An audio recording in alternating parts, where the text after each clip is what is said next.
Hi everybody, welcome back to 30 Days Until Done. Work on revision. We've just done a bunch of sound device thingies.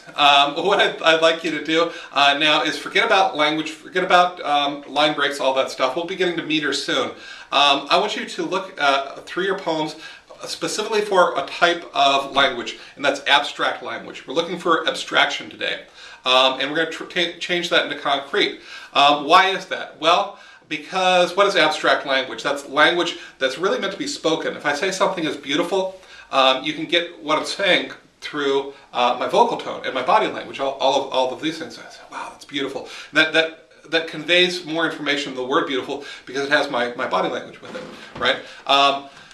We don't have that in fiction, in writing, and so the word flattens out and really does nothing for us. And so instead of describing or explaining, what are some other abstractions? Beautiful war, gun control, any sort of explanation that you can give. We're going to resist explanation so that the poem can become universal. Unless it's concrete, it's not universal. Unless it's specific, it's not universal. So I want you to look for those places where you're kind of explaining stuff. Where does that happen? Very often it happens at the beginning of a poem and at the end of the poem. Not necessarily, right? That throat-clearing BS that I told you about earlier this month, that's the beginning of the poem. Sometimes you have the need to summarize or explain.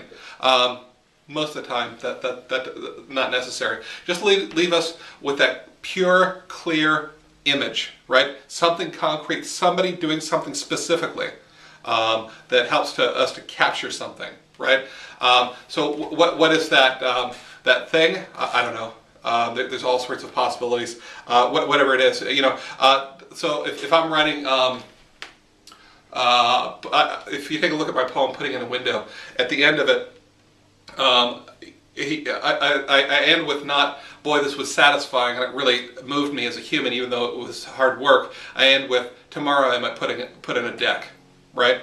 And so that gives us the idea, yeah, the person has had a pleasant time of this experience and is moving on. In truth, I couldn't stand doing any carpentry, but it worked in the poem, right? I guess it would have been a different poem, which I said, next time I'll hire somebody, whatever, you know, a carpenter, right?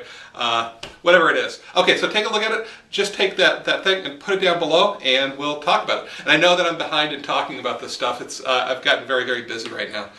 And so that happens, right? We ebb and flow a little bit. I hope you continue to work on this. Okay, I'll see you later. 30 days until done.